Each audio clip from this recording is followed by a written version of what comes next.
You guys ready? All right, here we go. Gotta get the mouth all warmed up. The mouth feel. And today is Friday, April the 5th. April 5th, 2019. So I think the last of the crappy weather has finally passed, and I think now it's going to turn to a warm season. The rain... Stupid cables. Gotta move cables around. Jeez. The rain has passed through. Is my camera set up right? You guys are listening to this thinking, shut up, Josh, just talk to us. The rain has passed through and it's finally revealed itself to be some pleasant weather. And today was one of those days. The sun came out after it rained its butt off this morning. And it's revealed a nice day that's going to lead into a nice week and a nice weekend and all the other stuff. And that's kind of what you'd expect from April in South Carolina. So, I'm looking forward to that. I talked on the last podcast. I first want to apologize for the last podcast. I screwed up a lot. When I went to post that thing, I had the date, the episode number wrong. I had the thing out of sequence. I put the second part before the first part. It was all goofed up, and I apologize. I have gotten a lot of phone calls and text messages going, hey dude, you really screwed that up. Not sure what happened, but something happened, and then this happened, and then that happened. And I got to explain something first of all. Every now and then, I get an advertisement request from somebody, and it says, hey, we'd like for you to record this advertisement, and we'll monetize some of your podcasts and, help you pay for all the crap that you bought, the computer and the microphones and the soundboard and all that other crap. So anyway,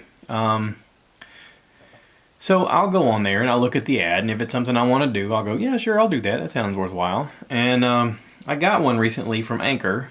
Now, I've been doing one from Anchor since the beginning, but they sent me another one saying, we want this to be in the middle of the podcast. So if you're listening to this today, you're probably going to get about, halfway through the podcast and you're going to hear me say something like, hey, if you want to download your own podcast, make your own podcast, go to anchor.com and blah, blah, blah.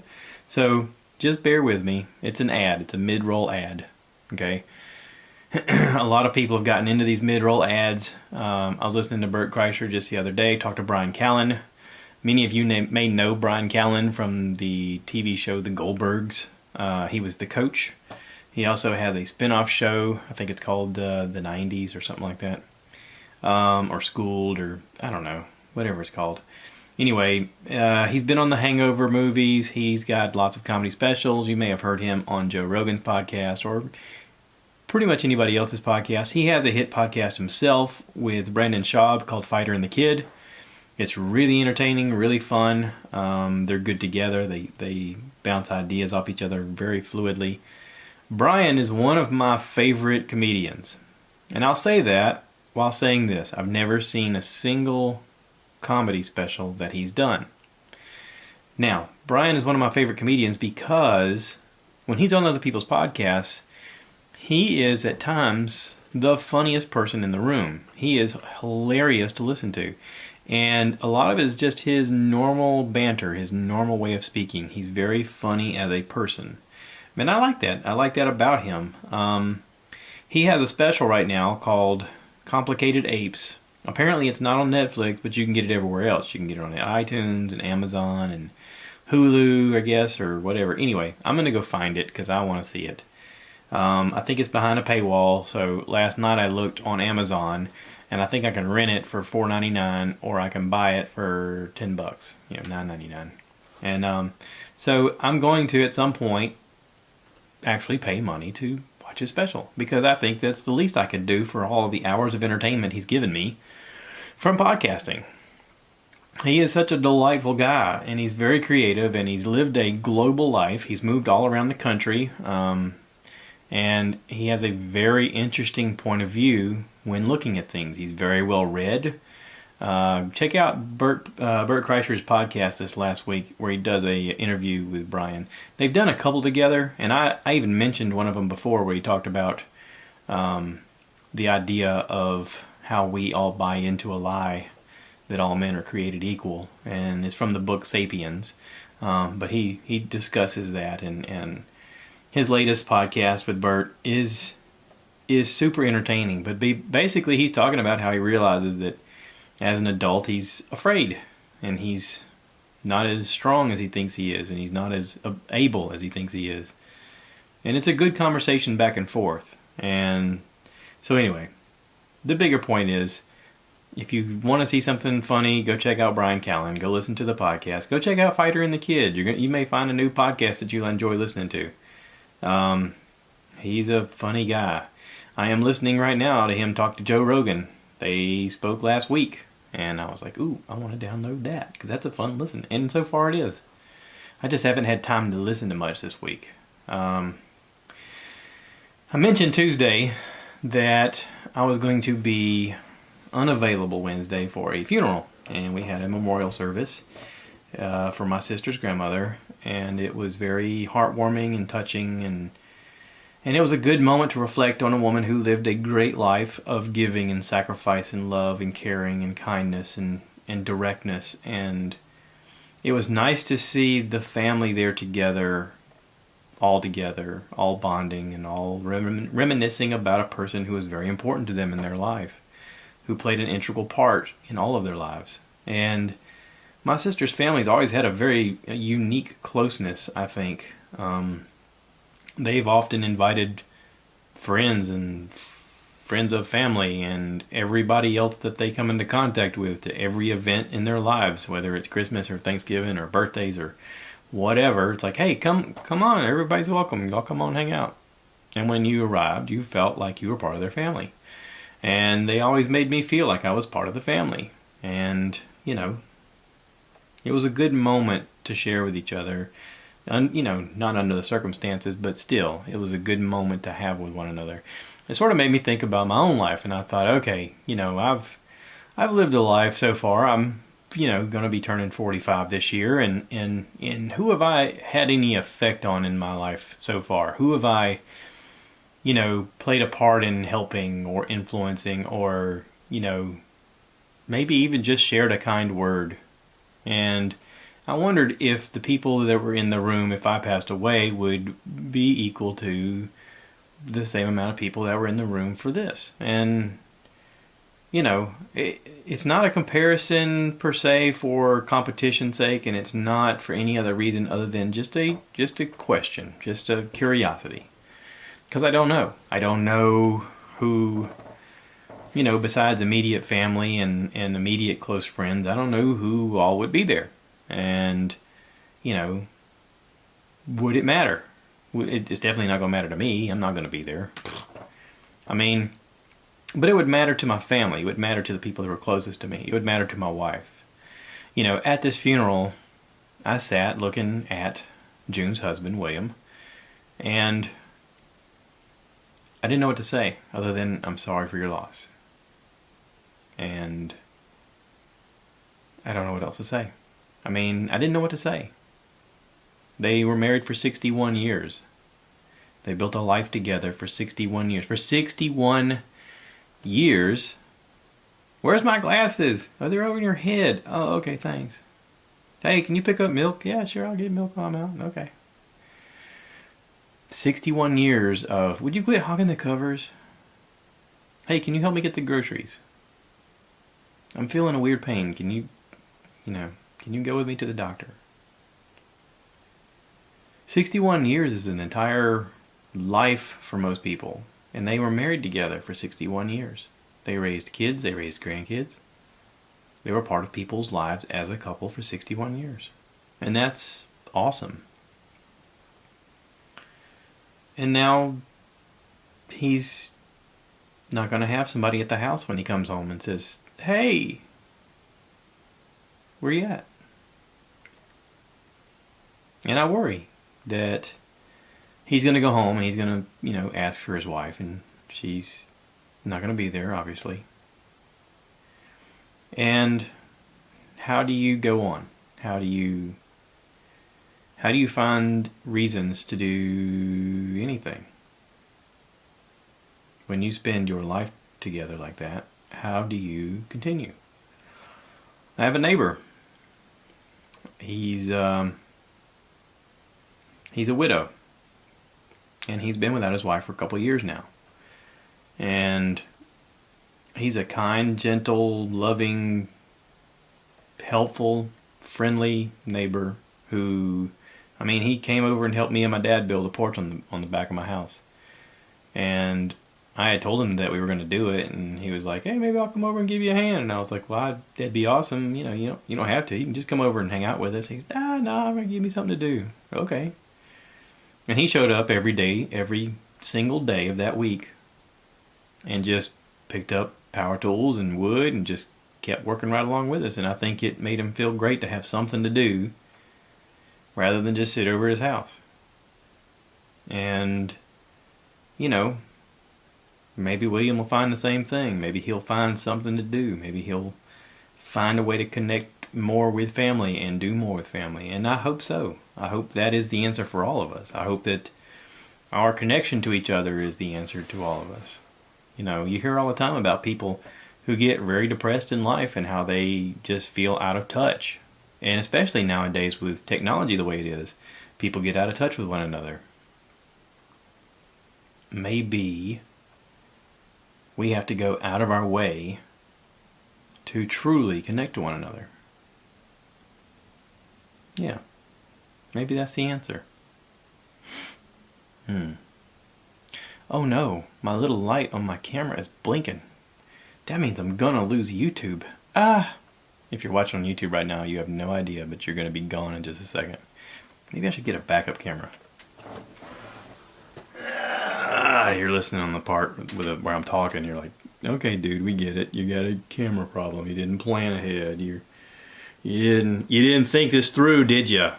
Well, obviously. Obviously, duh. Otherwise, I wouldn't be even talking about this kind of crap. All right, I got a backup just in case. I'm gonna keep my eye on it. You guys watching on YouTube right now, I'm gonna have a seamless split where you're gonna be watching it, and then all of a sudden, boom, it's gonna switch over.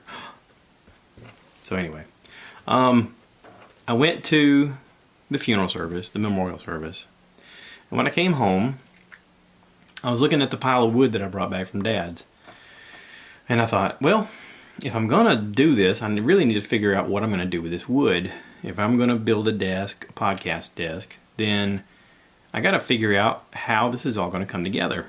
So part of that needed to be me figuring out the height. I got a tape measure and a chair, and I looked around and I was like, well, I'm using a desk type table thing here now for wood to sit on. How high is this? So I took a tape measure, and it was, I think, 27.5 inches from the floor to the bottom of the table. And I thought, okay, well, this is a standard chair and this is a standard table. Maybe this is standard. So I come in the office and I measured the desk in here, and sure enough, same thing, 27.5. And I was like, okay, cool. So I was like, all right, I need at least two pieces of wood cut at 27.5 inches. So I took one of those big giant, one of those big tree trunks out there, and I opened up the tailgate of the truck, I laid it down, and I took a saw and I cut off the limbs on it to make it smooth. Because I thought, well, if you're going to have these trunks as table legs, you're probably only going to need 2 of them because they're so wide, they can sit themselves upright with no problem.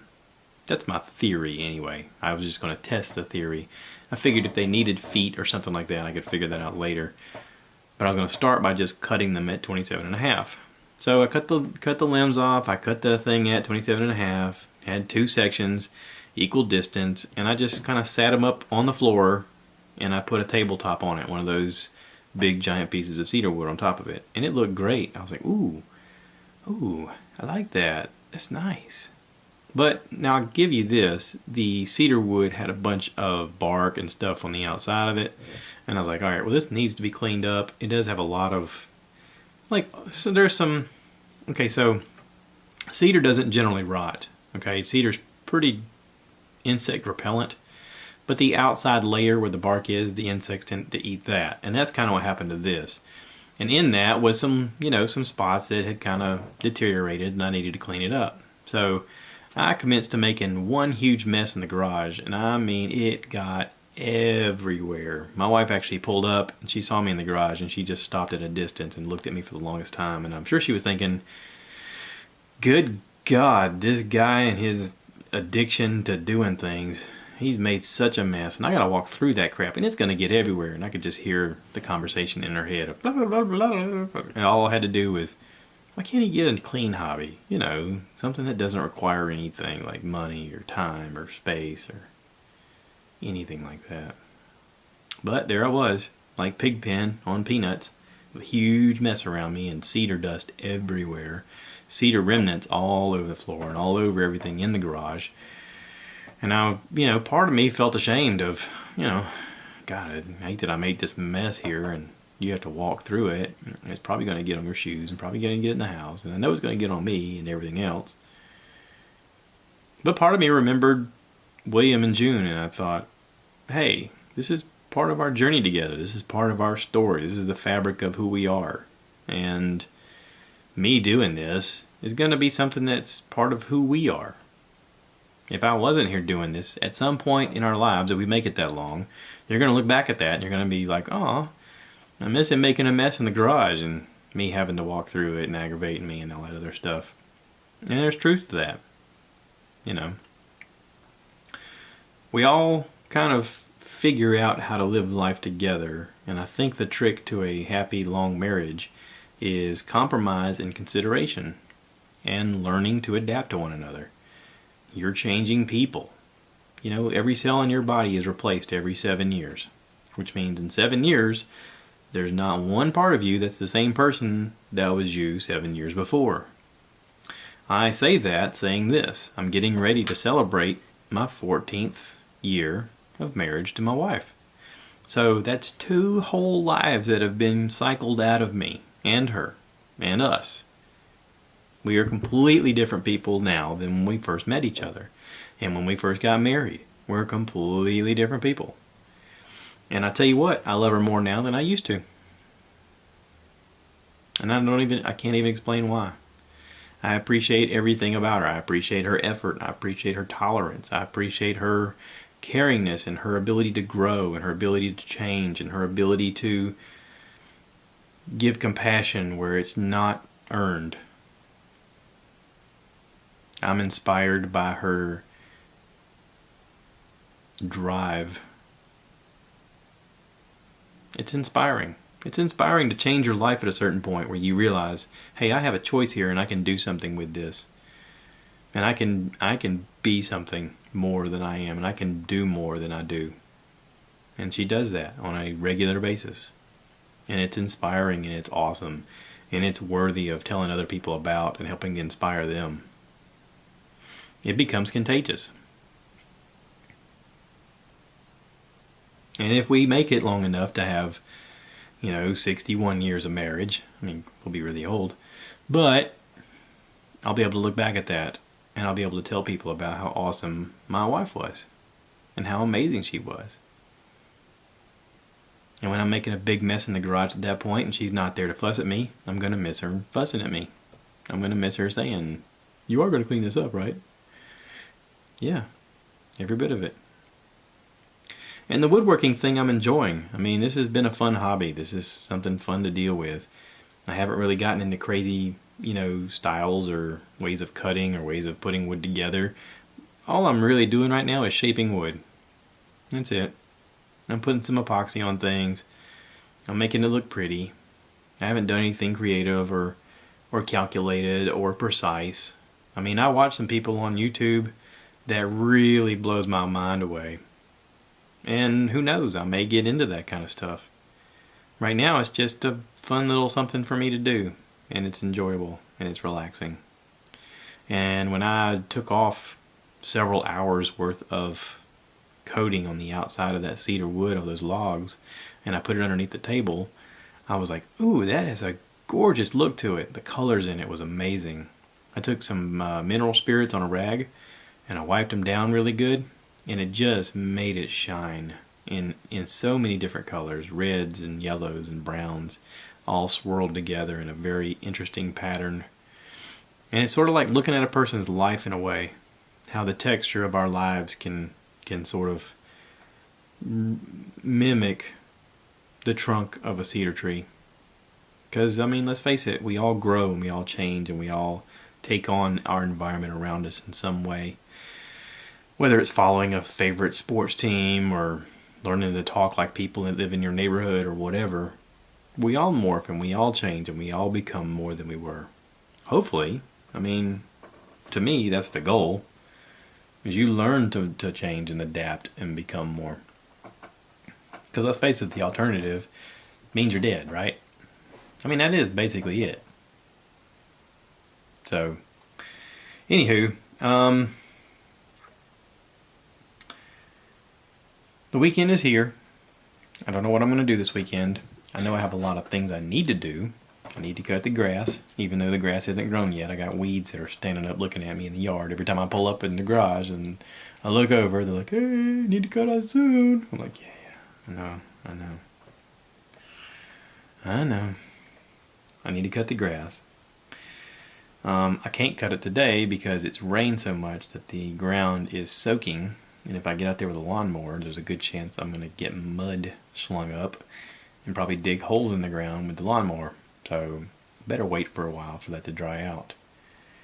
I need to pick out a stain for the deck and get a plan for staining the deck, because right now it looks intimidating. It's 22 by 28 and I have a 10-foot pergola that's 16 by 16 out there. And the idea of putting stain on that thing is a little bit intimidating. I ain't gonna lie. I kind of wish I could hire somebody to do it, but then, I mean, I don't know who to hire, and I don't know, is it going to be worth the money to have somebody go out there and do it? Who knows? Time-wise, I mean, I'm sure that if I paid somebody to do it, I'd go, wow, I'm so glad I paid somebody to do it, because that would have sucked doing that by myself. But I have a weird pride part of me that just goes, yeah, why don't you do it yourself? What are you, lazy? I mean, that's a viable question, right? Why not do it yourself? What else do I have going on besides the podcast and YouTube channel and work and grandkid and wife and cooking every night? The work is the thing that gets in the way. So, my dad's retired now. My dad talks about how now he's not in a hurry to do projects because he's got plenty of time. He said, I don't have to rush. Anything I want to do now, I don't have to rush. I got plenty of time. I don't have to be at work. If I get to working on something and I run out of time, I'll get to it later. So, I just have to pick out a color. And I got to pick out a color and I got to try it on some wood. I got wood that I bought at the same time that's been in the garage. And I'll probably put it on like a bio sample thing. And put it on the wood and kind of see how I like the color. Because I don't want to get it like ugly brown looking. I wouldn't mind doing maybe a semi-transparent. I wouldn't mind possibly giving it a reddish tint. But then I worry that the red would look weird up against the contrast of the house. So then I lean more back towards a light brown or a tan-ish look. Dad lives up north and he tends to put everything in like a gray color. Which look great up there because, let's face it, they're in that, Connecticut, Maine, northern design where everything has like a coat of gray on it because gray doesn't look as bad when it fades because of the snow. The Cape Cod look, I guess you'd call it. I could do it white, but that would look really strange when I look outside and the whole doggone deck is white. Although white would reflect light, which would make it not as hot during the summer. See, if you put something dark on it, it's just going to absorb light and it's going to make it super hot out there. I don't want to do that, which is why I lean more towards the transparent. I don't know. What do you guys think? I don't get a whole lot of feedback on this thing other than my wife and a few friends and my mom. Terry checks in once in a while. Hey, Terry. He watches the YouTube. He's up in Canada. His mom just turned 104. How about that? That's pretty impressive. 104. Wow. 2019. So what was that? 1900. Help me count backwards. 5 years ago, it was 2014. So 1914, is that right? My math is like, dude, math now? We weren't counting on doing math. Yeah, 1914. She was born in 1914. She was born when cars were being invented. And all the roads were not roads. They were dirt. 1914. Wow. He's from Canada. I wonder if his mom's from Canada too. I wonder what 1914 Canada was like. Just a bunch of guys fishing and hunting bear and cutting timber. Drilling for oil, I guess. I don't know. Terry, what did your mom grow up doing? What was life like for her in 1914? Well, I guess back then she was being born, so... Anyway, you get my point. I'm always curious about what people go through and how they get there, and what their thought on today's society is with the changes that have happened. I mean, I think about that with my Granny Peak. You know, she's going to be 92 soon. And just the evolution of things like television, how it's changed, you know, the radio, podcasting, computers, drones, self-driving cars, Teslas. It's fascinating. It's fascinating to me. I'm just curious if it's fascinating to other people. I don't know. Anyway, I watched Kevin Hart's special on Netflix. Actually, I watched most of it. Part of it watched me because I fell asleep. I'll be honest, I'm a Kevin Hart fan. I didn't think it was that great. He's doing a In the Round, so it looks like he's in London in a stadium, and he's got people like all around him, and he's in the middle of the stadium, and he's doing a comedy show. And I'm curious as to when he decides to look at other people, or is he always facing one direction since cameras are on him? I watched Dane Cook do an In the Round comedy show one time, and the cameras were all over the place because he interacted with people all over the stadium. He'd turn to people, he'd look at different people, he would look up, he would look down. Louis C.K. did one, I think in Madison Square Garden, same kind of thing. Looked up, looked down, looked all around. Cameras had to follow him from different corners. This one, it seemed like Kevin was just looking in one direction for the whole show, and the comedy just, you know, listen, he's a funny guy. To me, this wasn't his best stuff. It's no Complicated Apes, huh? See what I did there? I haven't watched Complicated Apes, though. So, anyway. I tell you what. It's no Secret Time by Bert Kreischer. That's a good comedy show. Whether you even know who Bert Kreischer is or not, Secret Time is funny. It's a funny show. So, anyway. Kevin, I love you. I think you do really awesome, funny stuff. But this wasn't my favorite special. So, if anybody's got a favorite comedy special out there that's out on Netflix or something like that, send me a line. Tell me about it. I kind of want to check it out. I'm always looking for good comedy. I'm inspired by comedy. I think that it's hilarious that people can think of this just the most obscure, strange stuff and make people guttural laugh without any thought of why. It's always best to me when it catches me off guard, when I don't expect the joke to come. Or when there's a callback joke. Like Dave Chappelle's deal on, he did his double special. Yeah. If you haven't watched those, go watch those. But if you offend easily, don't watch them.